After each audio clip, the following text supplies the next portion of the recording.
Hey guys, for today's video I'm going to do something a little bit different. I'm going to cover a piece of console hardware that I have.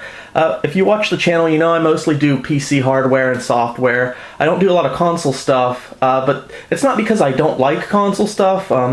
You know, I know PC Master Race, and yes, I do spout that propaganda from time to time, but I'm actually a really big console gamer.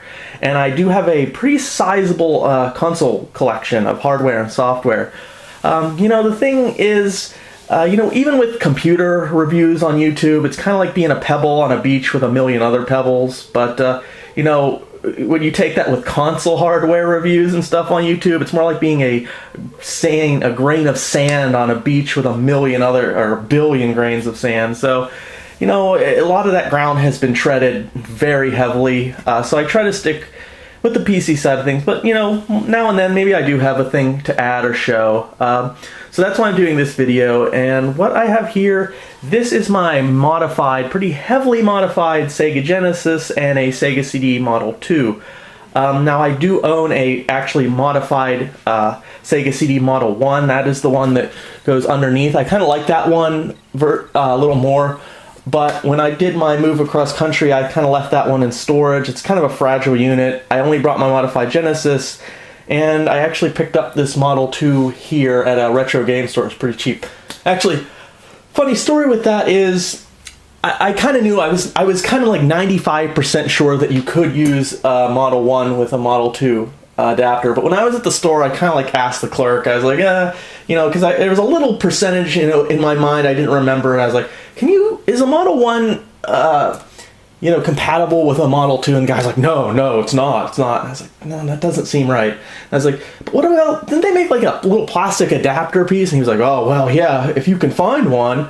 And I was like, okay. And I bought it anyways because I knew it was compatible. I just, you know. And then I got home, and yeah, sure enough, it attaches right on. And then, you know, I went right on eBay, and I found the little plastic piece for like 25 bucks. And this was like probably a year and a half ago. So, yeah, you can totally use a Model 1 Genesis with a Model 2 Sega CD. You don't even need this piece. This is just for aesthetics. It's just fine without that little add-on piece. But yeah, I don't know, maybe that guy was having an off day. Usually they're pretty knowledgeable there. So anyways, yeah, this is my setup right now. I've actually had this Genesis for a very long time.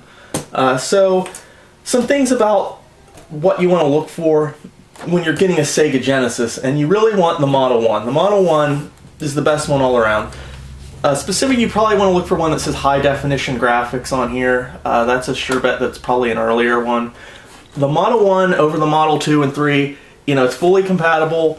It has the best sound chip in it. The sound chip, they went through a couple revisions with the sound chip, and they seem to get progressively worse. The Model 2 has a bit of a tinnier sound to it.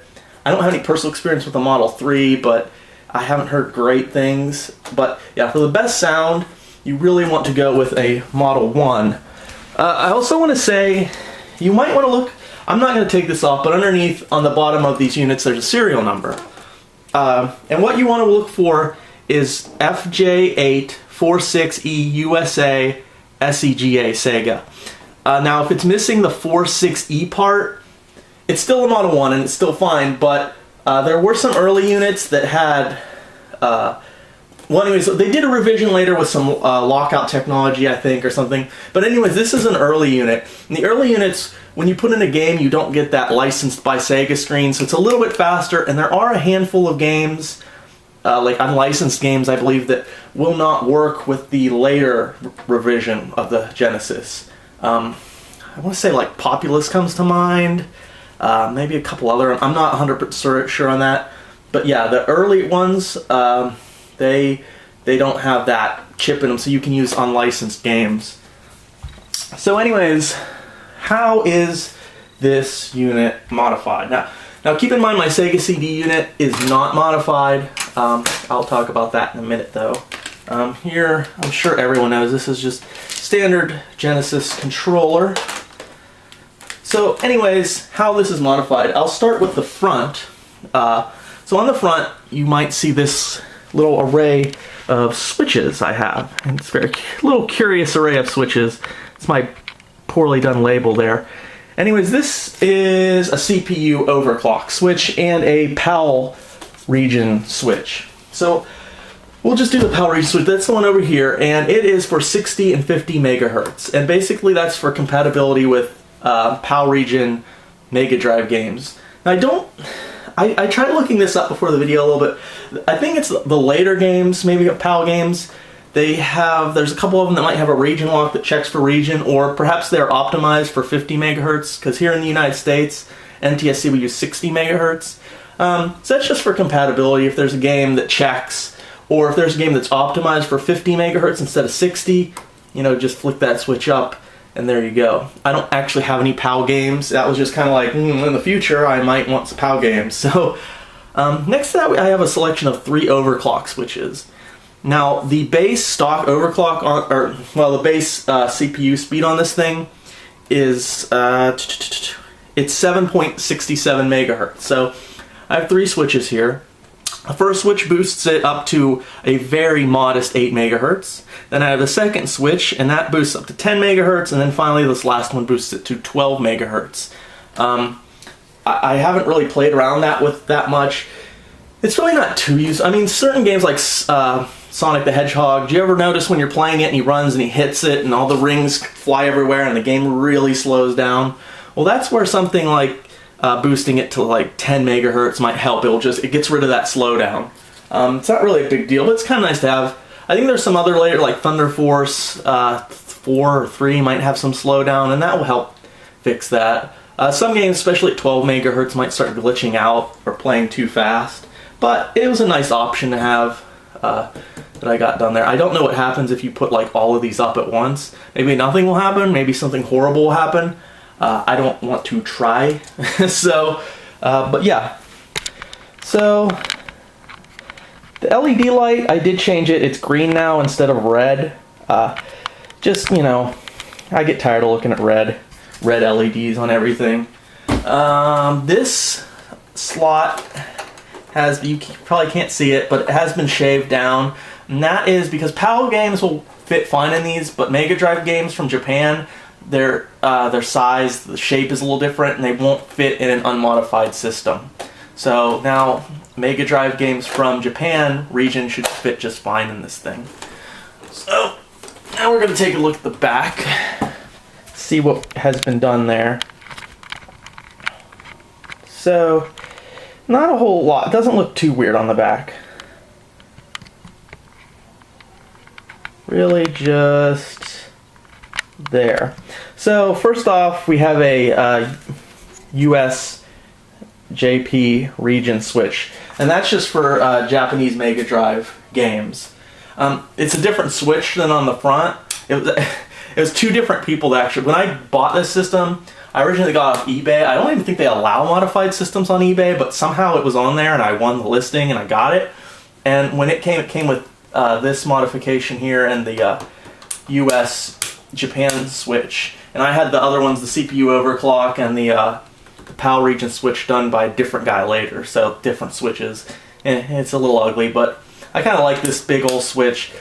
But this is just, again, this is for region stuff. I think early games don't have region locks, but if you're like past 92, there might be some Japanese region games that do check for region and you can't play them, so this switch will allow for compatibility.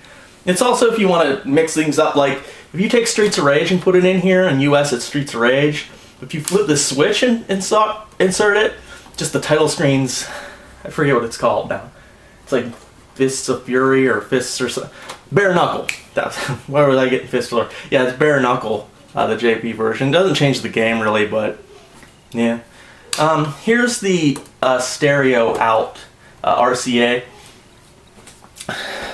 Now, that just makes it kind of easier. The Genesis is really weird. If you look on the front, there's a headphone jack right there. Now, through the back, the multi-AV out, it does not output stereo sound. It outputs mono. But it does output stereo through this. So, if you just have it hooked up to your TV through the back jack, it's only going to output mono. But if you're listening through like headphones or something, then it's stereo. It's really weird like that. I'm not quite sure what their thinking was when they designed it like that. But anyways, with this modification, let's plop it back on the back. Yeah, with this modification, I can just get stereo out of the back. I don't have to run like a weird cable from the front around to the back. I can just get, you know, stereo sound straight out of the back. And if you notice next to it, there is an S video that it doesn't, the Genesis doesn't output S video natively, I don't think. So yeah, there's just an S video port. Nowadays, usually it's like component out. You can get component out pretty easy. When I had this modification done, probably like 7 or 8 years ago, component mods just weren't really being done. I don't know if the boards weren't available that much or just people didn't have the skills to do it. But yeah, you didn't really have people that would do component mods back then. You know, that's the red, blue, green out. So that was kind of like the best I could get back then. Now nowadays, it'd be easy to find someone to do a component mod, but it's kind of pointless because now I have a PVM and I just output through SCART in RGB, which is, you know, technically slightly better than component. So, you know, it's not really necessary for me to get that mod done. Maybe I will one day, I don't know, but it's just not necessary. So that's about it for the modifications. Another cool thing while we're looking at the back of this unit, another neat thing is this. Instead of mixing the sound running a stupid cable from the front, when you have the Sega CD hooked up, it's really easy. You just kind of do that, and then it's right in there and there. Now the sound's mixed, and then you output through the RCA stereo outputs on the Sega CD. So I mean, this is a kind of a bulky cable, but you can get a smaller one. You can make that look really clean. Whereas before you'd have to run a stupid cable around from the front, and it looks really stupid. So yeah, that's another little plus, having those stereo RCA jacks back there. So before I wrap this video up, again, I'm not going into like technical. Yeah, so I'm not really going to go into technical specs and stuff. You can find that in like 2 seconds on Google. You can Wikipedia to, you know, that's not really necessary. I do just want to cover a couple things with having the Model 2 hooked up here. I do prefer the Model 1, although it's a little bit more fragile, but there are some things to note considering when you do have a Model 2. They're cheaper, they are cheaper, they're a little more reliable, just because the Model 1 is underneath and it has like a drive mechanism where the tray comes out, so that's a little bit more motor use. This, you know, it's just, that's it. There is a couple differences with the Sega CD Model 2. Apparently it has shorter access time, so it's slightly faster, at least when accessing data. Personally, I never really noticed it. I think it's really slight. But yeah, that's what I've read, that it is a slightly faster. There is something that you should note though. It is 100% compatible with Sega CD games, but there is a slight, like a mild BIOS change in it, I believe. So there are a couple games that may act a little erratically with it. And that would be Dark Wizard and Lunar Silver Star Story. They have been reported to lock up from time to time on a Model 2. So just, if you want to play those games, keep that aware that those two games may or may not lock up on a Model 2. I think Who Shot Johnny Rock is another game that may or may not lock up on a Model 2 from now and then. So just kind of keep that in mind if you have a Sega CD Model 2. So that's about it, really. You know, maybe you see these modifications, you didn't know about them, you didn't know people did CPU overclocks for these things. So yeah, I mean, if you're into modifying your system, I know there's some super purists out there, but I kind of really like modifying consoles. Maybe that comes from my PC side of things, because I like to change up, you know, things in the PC and personalize it. But with modifications, you can really get the best out of these things, and it really hasn't horribly changed the aesthetics. Like these switches, if you don't like them on the front, it's convenient, but you could have someone put them on the back, probably without much problem, and it would keep your complete aesthetics for the front. So that's pretty cool. But yeah, that's my quick overview of a Sega Genesis, first generation, and then you got a Model 2 Sega CD. So hope maybe you learned something. I might do more of these console reviews. So again, thanks for watching, and see you in the next video.